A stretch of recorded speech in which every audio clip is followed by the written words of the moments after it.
दोस्तों नमस्कार। दिल्ली के उप मुख्यमंत्री मनीष सिसोदिया को 17 महीने के बाद सुप्रीम कोर्ट से जमानत मिली है। 100 करोड़ रुपए के शराब घोटाले में दिल्ली के मुख्यमंत्री अरविंद केजरीवाल अभी जेल में हैं। उन्हें ट्रायल कोर्ट से ईडी मामले में जमानत मिल चुकी है। ईडी के अधिकारी बिना आदेश के हाईकोर्ट पहुंच गए, वहां से ट्रायल कोर्ट के आदेश पर स्थगन प्राप्त कर लिया। इसके बाद से वह जेल में बंद हैं। जैसे ही सरकार को लगा सुप्रीम कोर्ट के आदेश से अरविंद केजरीवाल जेल से रिहा हो सकते हैं, उनकी रिहाई से पहले सीबीआई ने जेल से उनकी गिरफ्तारी कर ली।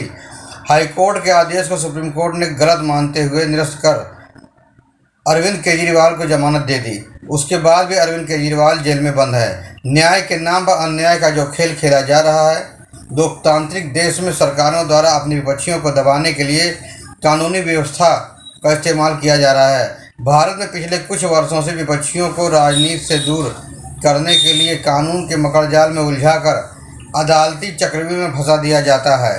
कई महीने और वर्षों तक गिरफ्तारी करके सत्ता से दूर रखा जाता है। सत्ता को चुनौती देने पर विपक्षियों पर न्याय के नाम पर अन्याय किया जा रहा है। अब इसके भीषण परिणाम देखने को मिलने लगे हैं। भारत के संविधान में जमानत को अधिकार माना गया है। अंग्रेजों के कानून में भी जमानत को अधिकार माना गया था। 90 दिन के अंदर यदि जांच एजेंसी ट्रायल शुरू नहीं करती है तो जमानत देने का अधिकार ट्रायल कोर्ट के पास था। जमानत लेने का अधिकार आरोपी का है। पिछले वर्षों में जो कानून बनाए गए हैं उसमें आपातकाल से भी ज़्यादा खराब प्रावधान कर दिए गए हैं, जिसके कारण नागरिकों को स्वतंत्रता और उनके मौलिक अधिकारों का हनन हो रहा है। घोषित आपातकाल 18 महीने में ख़त्म हो गया था।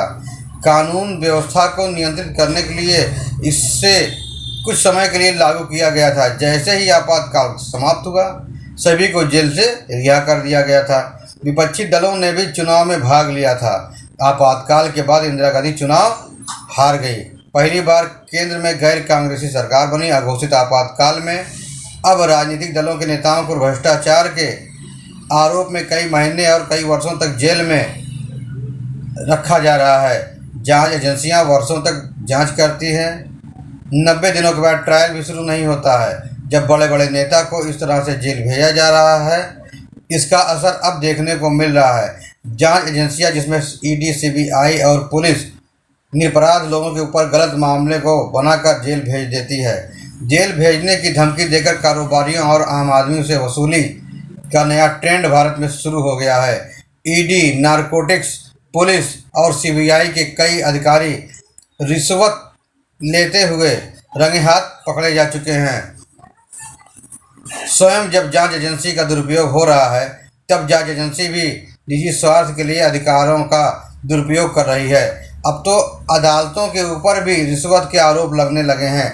न्यायपालिका में भी यह बीमारी तेजी से फैल गई है। सुप्रीम कोर्ट के फैसले को अब हाई कोर्ट जज चुनौती देते नजर आ रहे हैं। सुप्रीम कोर्ट और हाई कोर्ट के फैसले के बाद ट्रायल कोर्ट और जांच एजेंसी की मिली भगत से जमानत होने के बाद भी आरोपी को अन्य मामलों में जेल में रखने की कई घटनाएं सामने आ चुकी हैं। न्यायपालिका अनुशासनहीनता फैला चुकी है। जिस संविधान के नाम से सभी शपथ लेते हैं, उस संविधान की हत्या का दिवस सरकार 25 जून को घोषित करती है। ऐसी स्थिति में संविधान का चीरहरण होना तय है। यह होता हुआ भी दिख रहा है। जिस न्यायपालिका को संविधान की रक्षा की जिम्मेदारी दी गई है, वह आंख बंद करके सरकार के पक्ष में काम करती नजर आ रही है। फिर मिलेंगे नई खबरों के साथ, नई जानकारी के साथ। तब तक आप स्वस्थ रहें, सुरक्षित रहें। धन्यवाद।